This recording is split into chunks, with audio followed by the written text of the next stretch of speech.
የተዳፈነው የባሬንቱ የልቂት ምስጢርና የሻቢያ ጉድ ከኢዮብ አባተ ማንደፍሮ።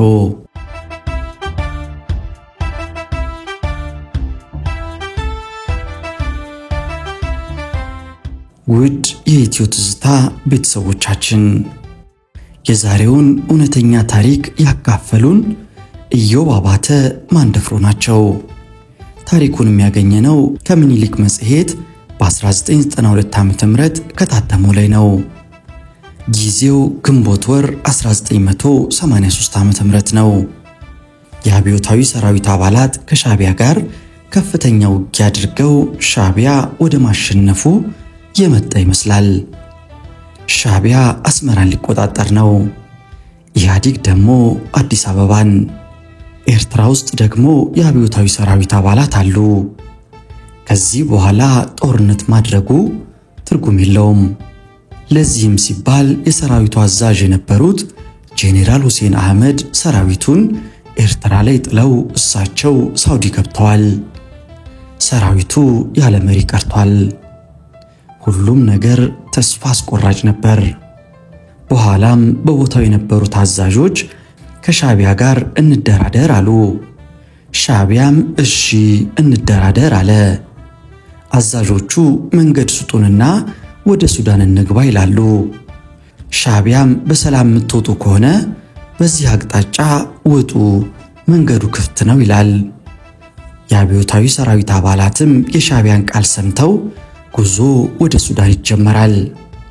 ኋላ ላይ ሻቢያ በውትድርና ታሪክ እጅግ አሳፋሪ የሆነውን በአብዮታዊ ሰራዊት ላይ ፈጸመ።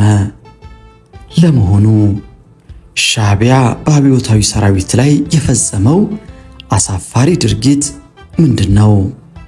ለዛሬ ለታሪክ ማስታወሻነት ይረዳን ዘንድ ይዘንላችሁ ቀርበናል።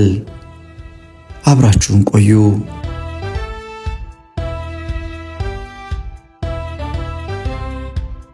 የተዳፈነው የባሬንቱ የልቂት ምስጢርና የሻቢያ ጉድ። ሀገራችን ኢትዮጵያ ሳትፈልግ ከተከፈቱባት ጦርነቶች በድል አድራጊነት ብትወጣም ልጆቿ ግን መስዋዕት ሆነዋል። ዛሬም ጦርነት ላይ ነን። ያ ምድር የኤርትራ መሬት ከ4 አስርተ ለበለጡ ዓመታት የውጊያ ቀጠና ሆኖ ነው ያለፈው። በንጉሱ ያገዛዝ ዘመን ውጊያ ነበረበት። በደርግ የስልጣን ወቅት ደግሞ የባሰ ጦርነት ተካሂዶበታል። ኢህአዴግ መንበረ ስልጣኑን ከያዘ ወዲያ በጣት ለሚቆጠሩ ዓመታት በአካባቢው ሰፍኖ የነበረው ሰላምና መረጋጋት ደፍርሶ ኢትዮጵያና ኤርትራ ባነሱት የድንበር ይገባኛል ጥያቄ ጦርነት አካሂደዋል።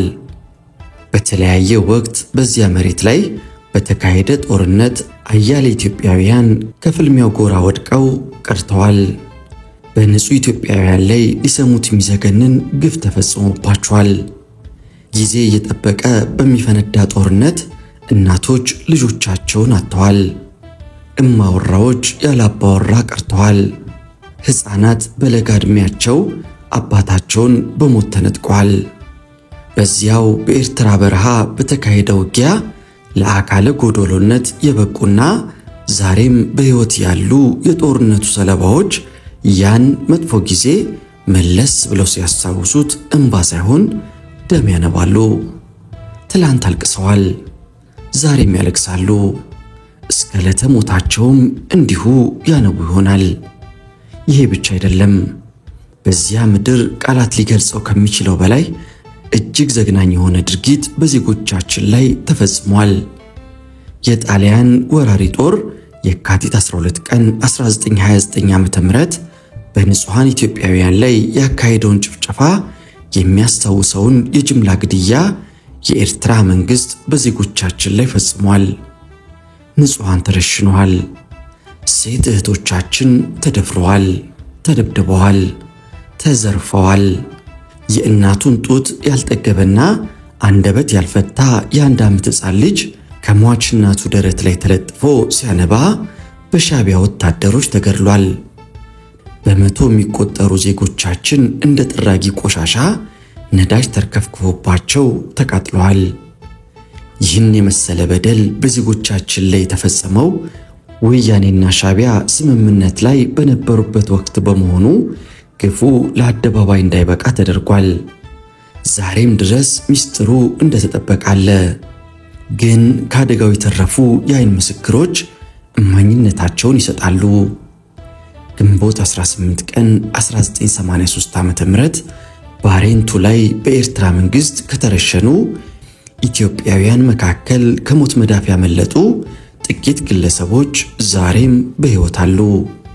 ዛሬ መንግስትና የመንግስት መገናኛ ብዙሃን ሻዕቢያ በዜጎቻችን ላይ የፈጸመውንና የሚፈጽመውን ግፍና በደል ይናገራሉ እንጂ የባሬንቱን የጅምላ ርሽና ግን በድብቅ እንደተያዘ ነው። አሁን በሕይወት ካሉ የአደጋው ትራፊዎች አንዱ በአዲስ አበባ ከተማ በወረዳ 14 ቀበሌ 13 ነዋሪ የሆኑት አደራጀው ባዩ ናቸው። ከ1983 ዓ.ም በፊት በኤርትራ በተለያየ የሲቪልና የውትድርና ሙያ አገልግለዋል። ግንቦት 18 ቀን 1983 ዓ.ም ባሬንቱ ላይ ከተደረገው የጅምላ ርሸና በተአምር ለመትረፍ የበቁ የዓይን ምስክር ናቸው። ሻዕቢያ በዚያን ወቅት የፈጸመውን ድርጊት የተረኩትን እንደሚከተለው አቅርበነዋል። አብራችሁን ቆዩ።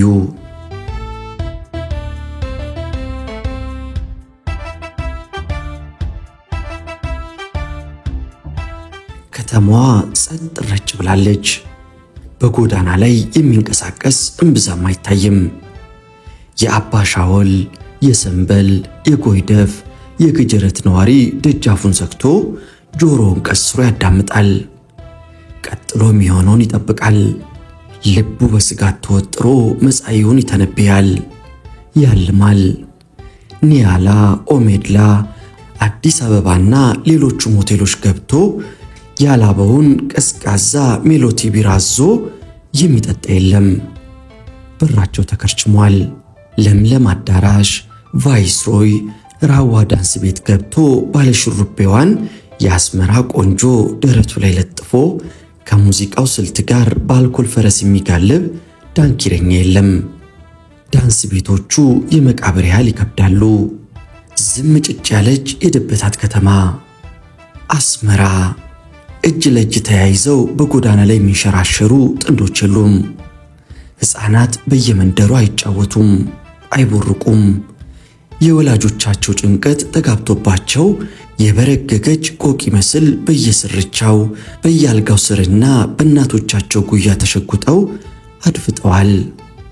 የከተማዋን ጸጥታ የሚያደፈርሰው አልፎ አልፎ የሚሰማው የቀላልና የከባድ መሳሪያ ተኩስ ነው። ግንቦት 1983 ዓ.ም አስመራ እንዲህ ነበረች። ወቅቱ ደግሞ እጅግ እየተለወጠ መጥቶ የመጨረሻ ደረጃ ላይ የደረሰበት ነበር። የአንደኛው አብዮታዊ ሰራዊት ኤርትራን ለመገንጠል ከተነሳው ሻዕቢያ ጋር እዚያው እየተዋጋ መቆየት የማይችልበት ሁኔታ ተፈጥሯል። የስንቅና የትጥቅ አቅርቦቱ እጅግ ዝቅተኛ ከመሆኑ የተነሳ በተለይ የከባድ መሳሪያ ጥይት አልነበረውም። ኢህአዴግ ወደ መሃል ሀገር በመግፋት አስመራ የነበረውን ጦር ከማዕከላዊ መንግስት ጋር የነበረው ግንኙነት የተስተካከለ እንዳይሆን አድርጎታል። ከዚህም ሌላ በወቅቱ የእዙ ዋና አዛዥ የነበሩት ጄኔራል ሁሴን አህመድ የውጊያው ሚዛን ወደ ሻዕቢያ እያደላ በመጣበት ወቅት ግንቦት 14 ቀን 1983 ዓ.ም በጦር ሄሊኮፕተር ወደ ሳውዲ አረቢያ በመሄዳቸው ሁኔታዎች ይብስ ተበላሹ። ከእንግዲህ የኢትዮጵያ ሁኔታ ያበቃለት የኤርትራን ጉዳይ የመጨረሻ ደረጃ ላይ የደረሰ ስለሆነ ያለው ምርጫ ከሻዕቢያ ጋር መደራደር ሆነ። የጦሩ ስታፍ መኮንኖችና ሹማምንቶች በአንድ ላይ ተሰባስበው መከሩ። ተደራድረን መውጣት እንዳለብን ታመነ። የሰው ሕይወት ከሚጠፋና ንብረት ከሚወድም ሻዕቢያ ሰራዊቱ ወደ ፈለገበት ቦታ መሄድ እንዲችል መንገድ እንዲከፍት ድርድር ማድረግ አለብን ከሚል የመጨረሻ ውሳኔ ላይ ተደረሰ። የሻዕቢያ ጦር ወደ አስመራ ሳይገባ ከተማዋን ከቦ ይዟል። ከፊሉ ጦር ደግሞ የመጨረሻውን የሞት ሽረት ፍልሚያ ለማድረግ አስመራ ላይ መሽጓል። ተስፋ የሌለው የረፈደበት ትንቅንቅ። ጥቂት የማይባሉ የተለያዩ የጦር ክፍል አዛዦች የሚመሩትን ጦር በትነው ሸሽተዋል። የእዙ ዋና አዛዥ የነበሩት ጄኔራል ሁሴን ቀይ ባህርን ተሻግረው ወደ ጎረቤት ሀገር ከሄዱ በኋላ በአዛዡና በታዛዡ መካከል የነበረው የእዝ ሰንሰለት ተጥሷል። በወቅቱ አስመራ ከተማ ይገኙ የነበሩ ከፍተኛ ወታደራዊ መኮንኖች ከሻዕቢያ ጋር ያደረጉት ድርድር በተሳካ ሁኔታ የተፈጸመ መሆኑ ተነገረ። ጦሩ ምንም አይነት ጉዳት የማያደርስ ከሆነ የመውጫ መንገድ እንደሚከፈትለት ተገለጸ።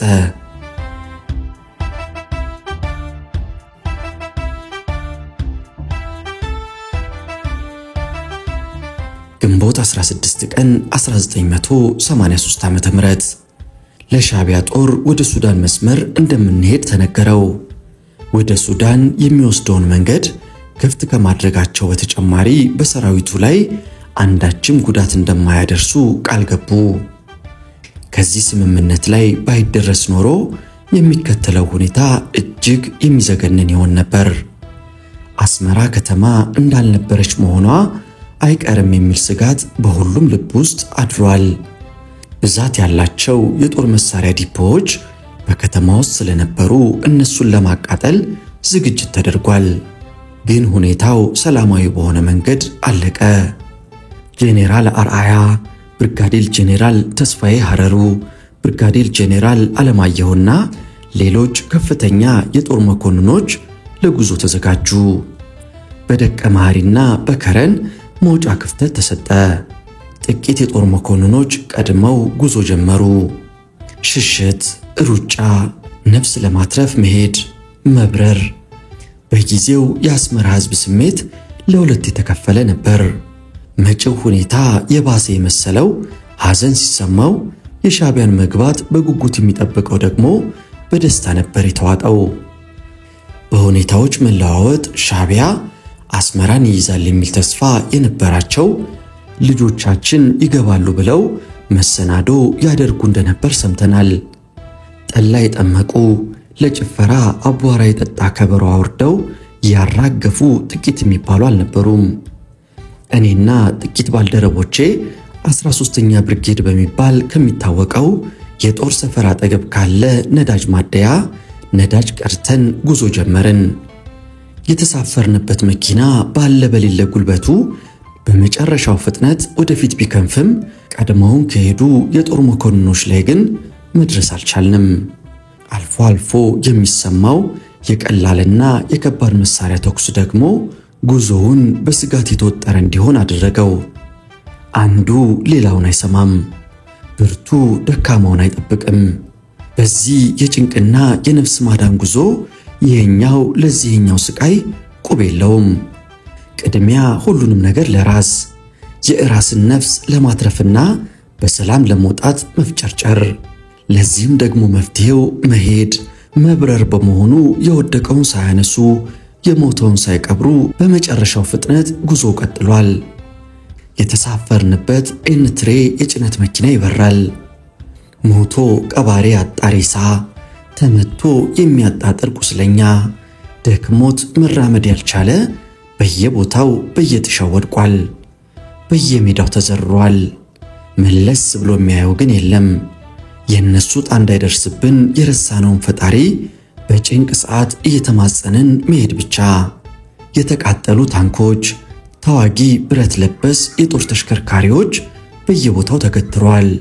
በየስፍራው ተገልብጠው ጎማዎቻቸውን ወደ ላይ ወደ ጎን ያንጨፈረሩ፣ በአፍንጫቸው የተተከሉ፣ በኋለኛው አካላቸው የተወሸቁም ነበሩ። በየመኪናው የተጫነው የስደተኛ አይነት ደግሞ ብዙ ነው። የተለያየ የጦር ክፍል ወታደሮች፣ የመንግስት ሰራተኞች፣ የጦሩ ቤተሰብና ቀላቢዎች ተደባልቀው ነበር የሚጓዙት። ወጣቶች፣ የዕድሜ ባለጸጎች፣ በእናቶቻቸው ጀርባ የታዘሉ ሕፃናትም ነበሩበት። በሰላም ሲጓዝ የዋለው ስደተኛ ከረን ከተማ ሲደርስ የጉዞ መልክ በአስገራሚ ሁኔታ ተቀየረ።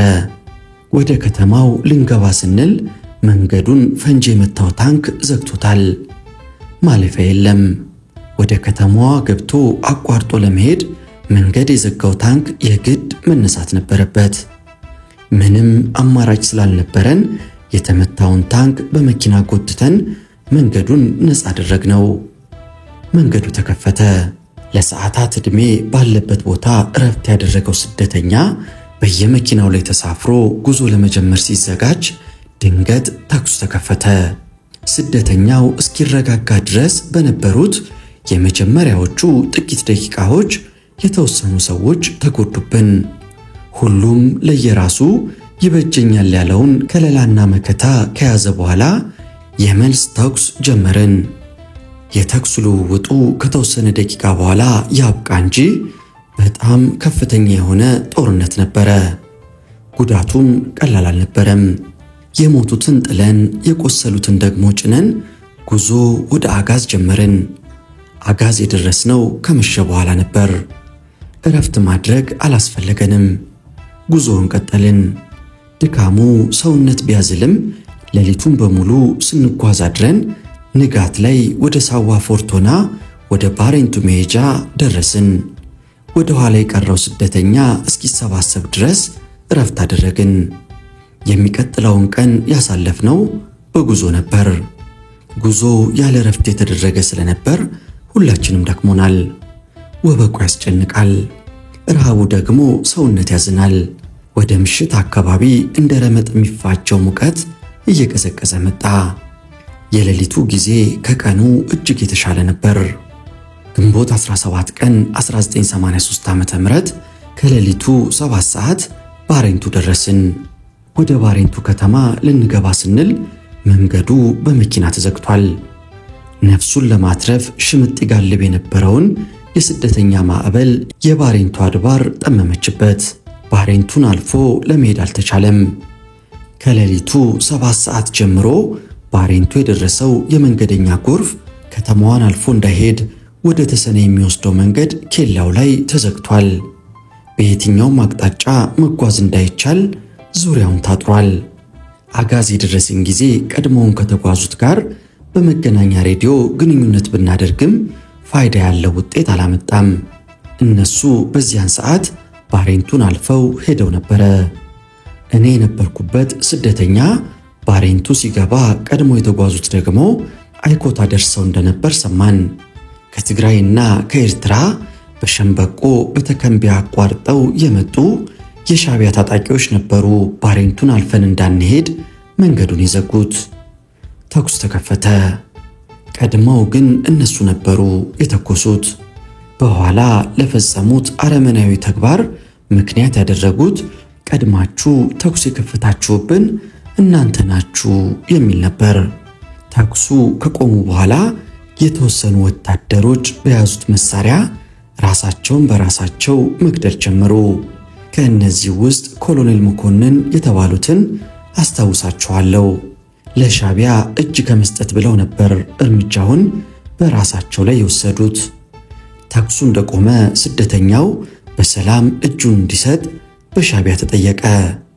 የጦር ክፍሉ ግን ይህንን ጥያቄ ሳይቀበለው ቀረና የበረሃው ተኩስ እንደገና ተጀመረ። የጦሩ ቤተሰቦችና ሌሎች የሲቪል ስደተኞች የወታደሩ ክፍል የወሰደው እርምጃ ቅር አሰኛቸው። በሰላም እጃችሁን ከሰጣችሁ ምንም አያደርጓችሁም፣ ተኩስ አቁሙና እጅ ስጡ ይሉን ጀመር። ከስደተኛው ጋር ተደባልቀው የነበሩ የሻቢያ አባሎች ሰራዊቱ እጅ እንዲሰጥ ይቀሰቅሱ ነበር። ከአስመራ ተነስቶ ይጓዝ የነበረው ስደተኛ በመጨረሻ እጁን እንዲሰጥ ተደረገ። በመጀመሪያ የወታደሩ ክፍል የታጠቀውን መሳሪያ አንድ ቦታ እያስቀመጠ እንዲሰጠው ተባለ። ትጥቁን ከፈታ በኋላ በሰልፍ እየቀረበ የያዘውን ገንዘብም ሆነ ማንኛውም ንብረት ለእነሱ ያስረከበ አንድ ቦታ ተሰበሰበ። ከሲቪል ስደተኞችም እንዲሁ ተደረገ። ራሳቸውን ያስታጠቁ ሲቪሎችም መሳሪያቸውን አስረከቡ። ገንዘብ፣ ወርቅ፣ ሰዓት፣ ሌላም ንብረት ተወሰደ። ከሁሉም ስደተኛ ላይ ያለውን በሙሉ ዘርፈው ሲያበቁ ባሬንቱ አውሮፕላን ማረፊያ አካባቢ አንድ ረባዳ ቦታ ላይ ሰብስበው አስቀመጡን። የእኛና ከሌላ ቦታም የመጣው ተደምሮ ባሬንቱ የታገተው ስደተኛ ቁጥር ከ4000 በላይ ይሆን ነበረ። ሰውነታችን በድካም የዛለ ቢሆንም እንቅልፍና ረፍት ግን አላሻንም ነበር። የነገው ቀን ምን ይዞ እንደሚመጣ ወይም እንደሚያመጣብን እያብሰለሰልን ልባችን በስጋት እንደተሞላ ቁጭ ባልንበት እናንጎላጃለን። እህል ያላረፈበት ወስፋት ምግብ የማግኘት ተስፋ ስለሌለው ብዙም ስለ ረሃብ አናስብም። ሕፃናት ከጉዞ ጋር ረሃቡ አድክሟቸዋል። የእናቶቻቸውን ጭን ተንተርሰው አንቀላፍተዋል። እርስ በእርስ ወሬ የለም። ቢሆን እንኳን በሹክሹክታ ነበር። ሁላችንም እንደተጨነቅን እንቅልፍ በዓይናችን ሳይዞር ጨለማው ተገፎ ነጋ።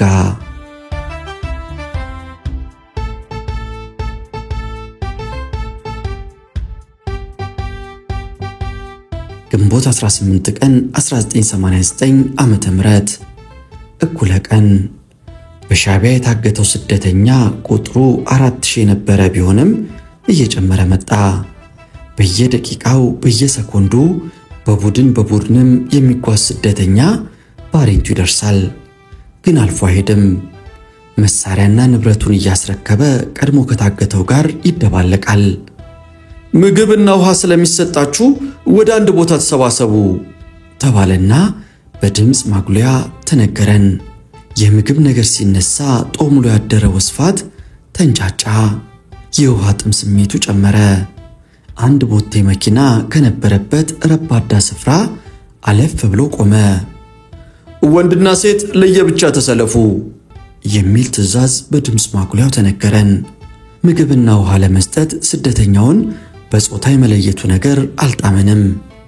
አንድ ክፉ ነገር ሊደርስ ነው የሚል ጥርጣሬ ስለተሰማን የተሰጠውን ትዕዛዝ ተግባራዊ አላደረግነውም። ምላሻችን እምቢታ ሆነ።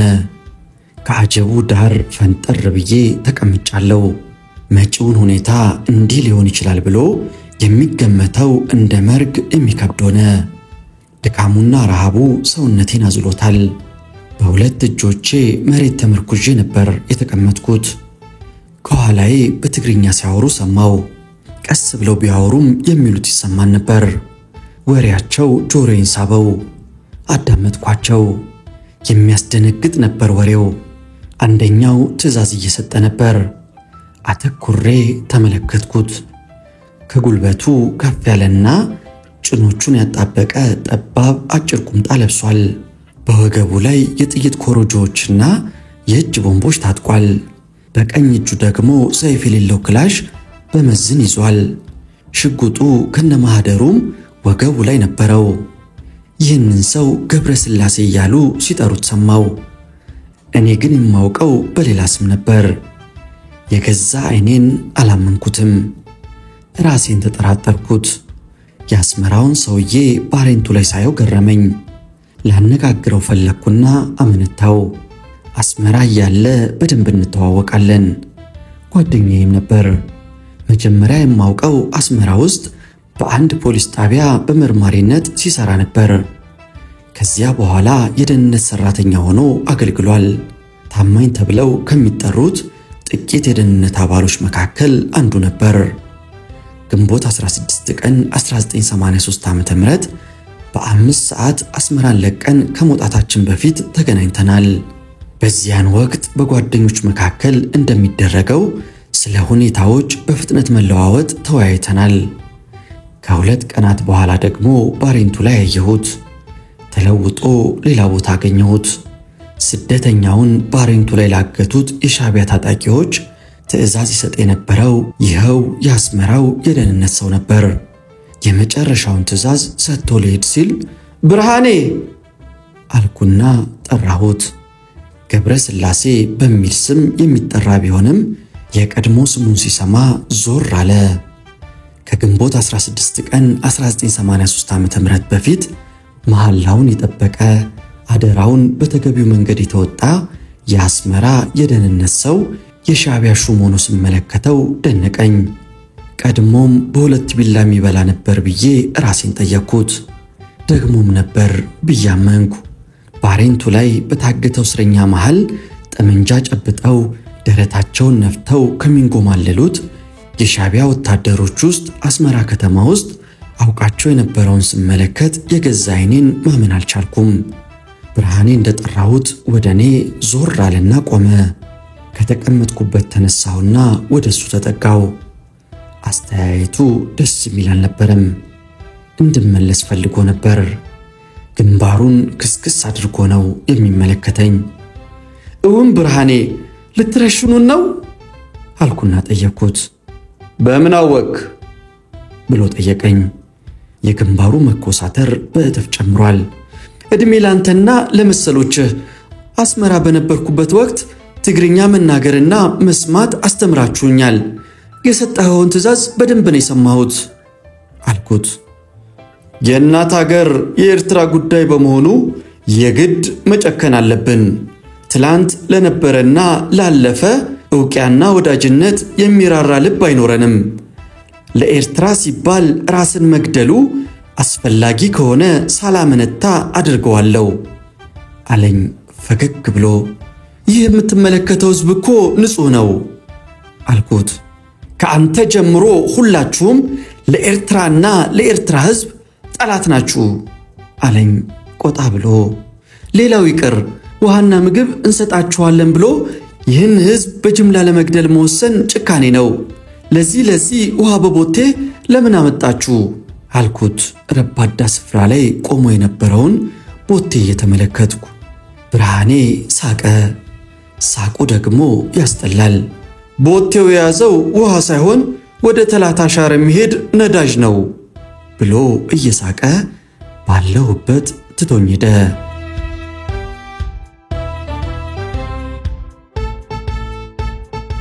ግንቦት 18 ቀን 1983 ዓ.ም ከቀኑ 8 ሰዓት ከረባዳው ስፍራ ዙሪያውን ተጠምደው የነበሩ የጦር መሳሪያዎች ላንቃቸው ተከፈተ።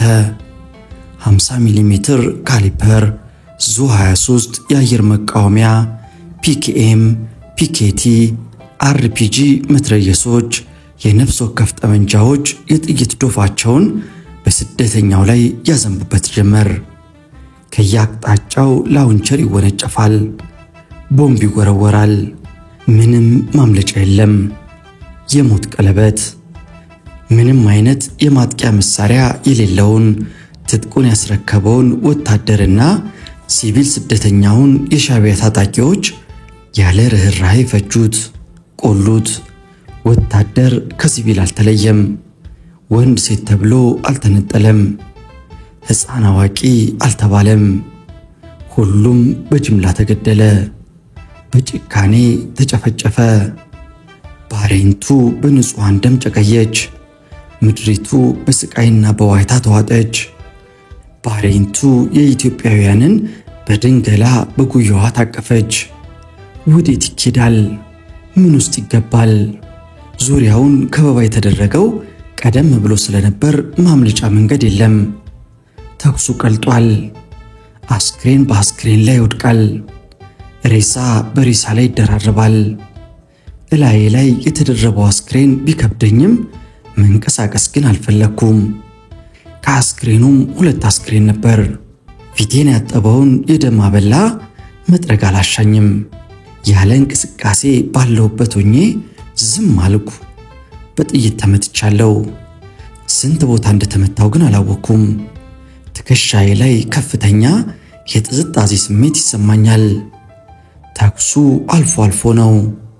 በሙታን መካከል ያለው ሕያው እኔ ብቻ ነኝ ወይንስ ሌላ የተረፈ ይኖራል ብዬ ራሴን ጠየቅኩ። ይበልጥ ለማሰብ ሁኔታው የሚያመች አልነበረም። ከስር ሬሳ ላይ ተኝቶ ከላይ ዘፍ ያለው አስክሬን ተደርቦ ያለ ሌላ ነገር ማሰብ የሚከብድ ነበር። ተውኩት። ለአንድ አፍታ ዓይኔን ገለጥ አድርጌ ማየት ጀመርኩ። የተመለከትኩት ግን እጅግ የሚዘገንን ድርጊት ነበር። ከዝርፊያ የተረፈ ካለ ተብሎ ኪስ ይበረበራል። የወርቅ ጥርስ በሳንጃ ሰደፍ ይወልቃል። ቀደም ሲል በተደረገ ፍተሻ ያልተገኘ የእጅ ሰዓት፣ የአንገት ሐብል፣ የጣት ቀለበት፣ የጆሮ ጌጥ ከቡድኑ ላይ ይዘረፋል። ጥሩ ልብስና ጫማ ከአስክሬን ላይ ይከፈፋል። አታሎ መግደል፣ ሙታን መዝረፍ፣ መረታቱን አለማመን ያለው ልቤ ከውስጥ ተንፈራገጠ። ጥሎ መውደቅን ተመኘ። ግን በምን መሳሪያ? ገዳይ ሟችን የሚዘርፍባት ባሬንቱ የዝምታ ድባብ አጥልቆባታል። የሚያስጠላ ዝምታ፣ ረጭ ያለ የሚከብድ ጸጥታ። የሞተና ያልሞተውን እየለየ የሚገድል ቡድን ዝርፊያ ከሚፈጽመው ጋር ተሰማራ። ተመቶ የሚያጣጥር ቁስለኛ ከተገኘ በሽጉጥ እየተመታ ይገደላል። ይህን ጊዜ ውስጤ በጭንቀት ይታመስ ጀመር።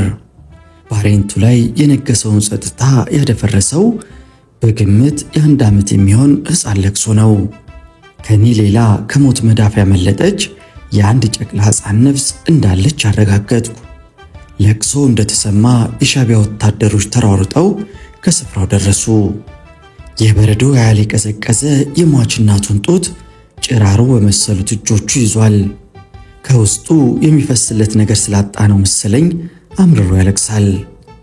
ከኔ በቅርብ ርቀት ስለነበሩ በደንብ ይታዩኛል። ቀና ብሎ በእንባ በራሱ ዓይኖቹ ተመለከታቸው። የእናቱን ገዳዮች። ሁኔታውን ስመለከት ሆዴ አልችል ብሎ ተንቦጫቦጨ። ምን ያደርጉት ይሆን ብዬ ተጨነቁ። ሲያለቅስ ሰምታ የምትወደው እናቱ አላባበለችውም፣ እሹሩሩ አላለችውም። ሞት እንቅልፍ ነው የሚመስለው። ሞት ለሱ የማይገባው ምስጢር ነው። የእናቱ ዝምታ አናደደው። ዙሪያውን ያሉት ሰዎች ሁኔታ ደግሞ አበሳጨው። እንደገና ምርር ብሎ አለቀሰ። ምን እናድርገው ጠየቀ። አንደኛው የሻቢያ ወታደር በትግርኛ። የተሰጠው ትዕዛዝ ግደለው የሚል አጭር ትዕዛዝ ነበር። ግደለው የሚለውን ቃል ስሰማ ዘገነነኝ። አንደኛው የማካሮቭ ሽጉጡን ሲያወጣ የሚቀጥለውን ድርጊት ላለማየት ዓይኔን ጨፈንኩ። ጆሮዬ ተኩሱን እንዳይሰማ ማድረግ ግን አልቻልኩም። ሲተኩሱ ሰማው። ከሽጉጧ ፈትልካ በወጣች የጥይት አረር የሕፃኑ ልጅ ጭንቅላት ተፈረካከሰ። ዳግም ላያለቅስ ባሬንቱ ምድር ላይ አሸለበ።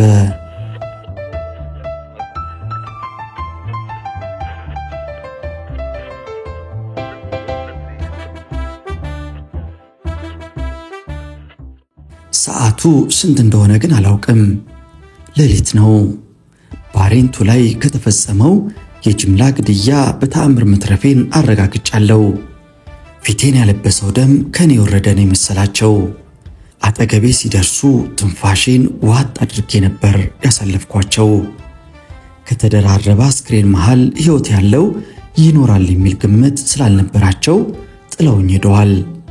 ቶሎ ለመነሳት አልፈለግኩም። ሌላው ቀርቶ ከመሸም በኋላም አስክሬን ተሸክሜ ነበር። በአካባቢው የሚታይ ነገር አልነበረም። ድፍን ያለ ጨለማ ወርሶታል። ለማዳመጥ በሞክርም የሚሰማ የለም። እላይ ላይ የተከመረውን አስክሬን ለማውረድ ትግል ጀመርኩ። ትግሉ ግን ቀላል አልነበረም። ከብዙ ድካም በኋላ ራሴን ነፃ አደረግኩ። በሬሳ ክምር ላይ እንደ ልቡ ከሚፈነጨው የጅብ መንጋ በስተቀር አንዳችም እንቅስቃሴ ድምፅ አልነበረም። ራሴን ነፃ ካደረግኩ በኋላ ከአካባቢው መሄድ መራቅ ነው ያለብኝ። ሳይነጋ ባሬንቱን ለቆ ለመውጣት ጥድፊያ፣ ሽሚያ ነው። ከጊዜ ጋር ትንቅንቅ። የሚያጋጥመኝ ጥሩ የሚሆን መጥፎ ወደፊት መሄድ፣ መሸሽ። ምናልባት የሻቢያ ወታደሮች በአካባቢው ቢኖሩስ? ተጠራጠርኩ። ፈጣሪን ለክፉ እንዳያጋልጠኝ ተማጸንኩት። ከቀኑ እልቂት በተአምር ያተረፈኝ አምላክ የወደፊቱን ሰላም ያደርግልኝ ዘንድ ለመንኩት። በሬሳ ላይ እየተረማመድኩ ባሬንቱን ለቅቄ ወጣሁ። ተጓዝኩ። በማያውቁት ሀገር የሚሄዱበትን ሳያውቁ መጓዝ አዳጋች ነበር። 3 ቦታ ላይ ተመትቻለሁ። ቁስሌ ይጠዘጥዘኛል። አሁን ግን ጊዜው ቁስሌ ማስታመሚያ አይደለም፣ የነፍስ ማዳን ሩጫ ነው። ከባሬንቱ ርቄ እንደተጓዝኩ እርግጠኛ ነኝ። ከመቃብር ያመለጠች ነፍሴን ይዤ ከዚያ የሞት መንደር ወጥቻለሁ። ብዙ እንደተጓዝኩ እርግጠኛ ስሆን አንድ ዛፍ ስር አረፍ አልኩ። ድካሙ፣ ሐሳቡ፣ ህመሙ ሰውነቴን አዝለፍልፎታል። እዚያው በተጋደምኩበት ጭልጥ ያለ እንቅልፍ ወሰደኝ። የሰው ድምፅ ሰማውና ከእንቅልፌ ነቃው። አይኔን ስገልጥ ነክቷል። ዙሪያዬን ሰዎች ከበውኛል። ብዙ ሰዎች ነበሩ። ሁሉም ደግሞ መሳሪያ የያዙ የቤኒ አምር ጎሳ አባላት ናቸው። አምላኬ ሆይ እነዚህ ደግሞ ምን ያደርጉኝ ይሆን አልኩኝ ለራሴ። ከመካከላቸው አንድ የሚያውቀኝ ሰው ተገኘ። የአካባቢው ሚሊሻ ነበር። ሰውየውን በአንድ ወቅት ስልጠና ላይ ነበር ያወቅኩት። ሲመለከተኝ ፈገግ አለ። ፈገግታው ደግሞ የኔን ጭንቀት አባረረው። ከአካባቢው በፍጥነት ይዘውኝ ተሰወሩ። ወደ ተከምቢያ አቅጣጫ ነበር የወሰዱኝ። 3 ቦታ የተመታው ቁስሌ ይበልጥ እያመመኝ መጣ። ከመኖሪያቸው አካባቢ ስንደርስ ልብሴን አውልቀው ሰውነቴን በውሃ ካጠቡልኝ በኋላ በባህላዊ የሕክምና ዘዴ ቁስሌን አከሙልኝ። ቋንቋቸው ከማይገባኝ የምናገረውን ከማይሰሙኝ የቤኒ አምር ጎሳ አባላት ጋር ለ15 ቀናት ቆየው። ቁስሌን በየጊዜው ያክሙልኝ ነበር። እነሱ ብለውኝ ሳይሆን እኔ ፈልጌ መሄዴ ነው አልኳቸው። ከአካባቢው ጋር እንድመሳሰል ጀለቢያና ኮፍያ ሰጡኝ። በግመል ጀርባ ላይ ጭነው የተወሰነ መንገድ ድረስ ሸኝተውኝ አቅጣጫ አመላክተውኝ መልካም ዕድል እንዲገጥመኝ ተመኝተው ተሰናበቱኝ። ለተወሰነ ቀናት ብቻዬን ስጓዝ ከቆየው በኋላ እንደ እኔው ካደጋ የተረፉ ሰዎች አገኘው። ከነዚህ ውስጥ ፀሐይ የምትባለውን አውቃት ነበር። መጀመሪያ የባህር ኃይል፣ በኋላ ደግሞ የሁለተኛ አብዮታዊ ሰራዊት የሙዚቃ ክፍል ባልደረባ ነበረች። ቀጣዩ ጉዞ በቡድን ሆነ። ተላታሸር ከተባለ ቦታ ደረስን። የተመለከትነው ግን እጅግ የሚዘገንን ነበር። ቁስለኞች ከየቦታው ተለቅመው ተሰባስበዋል። በሌላ ወገን ደግሞ በየስፍራው የወደቀው አስክሬን ተሰብስቦ አንድ ላይ ተከምሯል። የሚያጣጥር ቁስለኛ፣ የሟች አስክሬን በቦቴ የመጣ ነዳጅ ተርከፍክፎበት እሳት ከተለኮሰበት በኋላ ነበር ተላታሻር የደረስነው። እሳቱ ይነዳል። የጣር ጩኸት ይሰማል። ነፍስ ከስጋቸው ሳትለይ በሕይወት እያሉ እሳት የተለኮሰባቸው የሚያሰሙት ዋይታ ልብ ያሸብር ነበር። ልባችን በሐዘን እንደተሰበረ ጉዞ ጀመርን። ቃጠለው የፈጠረው መጥፎ ጠረን ብዙ ርቀት ድረስ ይሸታል። በመሃል ላይ ከጉዞ አባላት 2ቱ በሞት ተለዩን። ፀሐይና አሁን ስሙን ማላስታውሰው አንድ ሻለቃ ነበር የሞቱብን። ማልቀስ ማዘን የለም።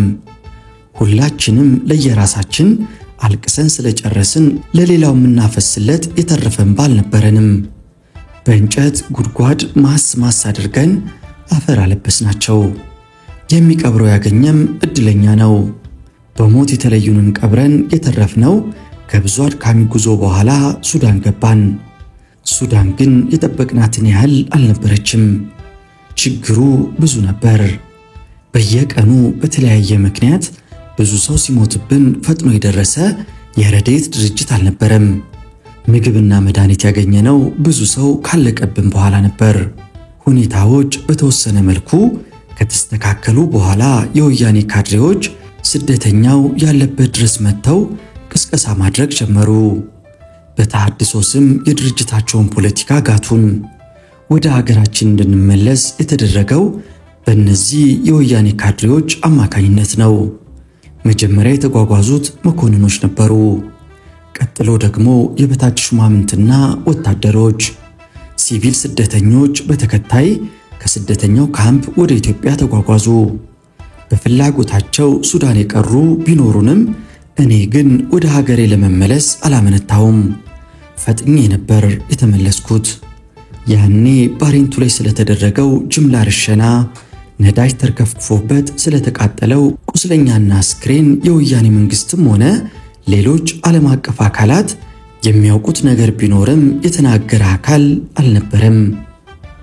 ሌላው ቀርቶ ለሰብአዊ መብት እንሟገታለን የሚሉትም ዝምታ ነበር የመረጡት። አሁንም ስለዛ የሻዕቢያ የግፍ ጭካኔ የሚናገር የለም። ዛሬም ድረስ ያዘግናኝ ግፍ የተፈጸመበትን ቦታ አስታውሳለሁ። ከዓመታት በኋላም ቢሆን ድርጊቱ በደንብ ይታየኛል። ሁኔታው ትዝ ባለኝ ጊዜ ሰውነቴ ስቅጥጥ ይላል። ያን የገሃነም ተምሳሌት የሆነውን የባሬንቱንና የተልታሻርን ምድር ሳስበው ዓይኔ እንባ ያቀራል። ልቤ በሐዘን እየደማ ስሜቴ ይደምናል። በእርግጥ ያ ዘመን አልፏል። ባያልፍም ለዘላለም የማይሽር ጠባሳ ጥሎብኛል። ወገኖቻችን ያለ ርኅራኄ በጅምላ ተፈጁበት። ሕፃናት በለጋነታቸው የተቀጠፉበት፣ የሰው ልጅ ጥራጊ ቆሻሻ ይመስል በእሳት የጋየበት ዘመን ካለፈ ደግሞ ዓመታት ተቆጥሯል። ቢሆንም ግን የሚረሳ አይደለም። እንዴትስ ይረሳል? በምን ከህሊና ሊጠፋ ይችላል? በዚያን ወቅት የተፈጸመብኝና ሲፈጸም ያየሁት ግፍ ያሳደረብኝ ጭፍቅ ስሜት ለውጦኛል። እምብዛም ደስተኛ አይደለሁም። ከሳቅ ከጨዋታ ራሴን አገላለሁ። በሰው መሃል እያለሁ በዝምታ አዋጣለሁ። ድርጊቱ ከተፈጸመ ዓመታት ያስቆጠረ ቢሆንም ትላንት የሆነ ዛሬ የተደረገ ይመስል አነባለሁ። ያለ ቀባሪ ሜዳ ላይ የተጣለ የባሬንቱን ተረሻኞች ላይ የተቃጠሉ ቁስለኞችንና ሙታን ወገኖችን ሳስብ አለቅሳለሁ። አንደበቴ ቁጥብ ነው። ከሰው ጋር ብዙ መጫወት አልፈልግም። በዝምታ በመዋጥበት ጊዜ የማስታውሰው ያን የመከራ ወቅት ነው።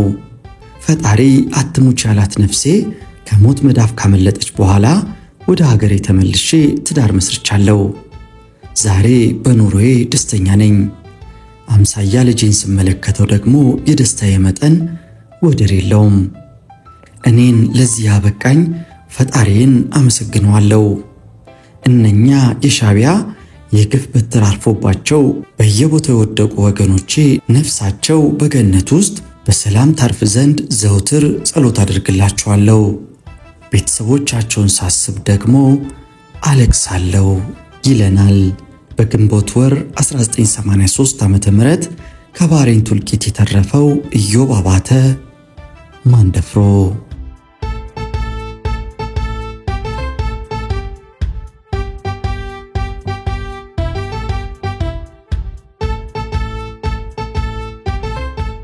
ውድ የኢትዮ ትዝታ ቤተሰቦች የዛሬውን ታሪክ ከባለ ታሪኩ ስንሰማ ምን ተሰማን? ሐሳብ አስተያየቶቻችሁን በሐሳብ መስጫው ላይ ስጡን። ከዚህ የባሬንቱ ጭፍጨፋ ተርፋችሁ ዛሬም በሕይወት ያላችሁ የቀድሞ ሰራዊት አባላት ካላችሁ እባካችሁ ደውሉልን። ሐሳብ አስተያየቶቻችሁንም በሐሳብ መስጫው ላይ ስጡን። ለዛሬ ግን አበቃን። ስለ ኢትዮጵያ ስትሉ አጥንትና ደማችሁን የከሰከሳችሁ የሀገር ባለውለታዎች ባላችሁበት ሰላሙን ይስጣችሁ። ስላደረጋችሁልን ነገር ሁሉ ከልብ እናመሰግናለን። ለዛሬ አበቃን። ይህም የኢትዮጵያ ታሪክ ነው።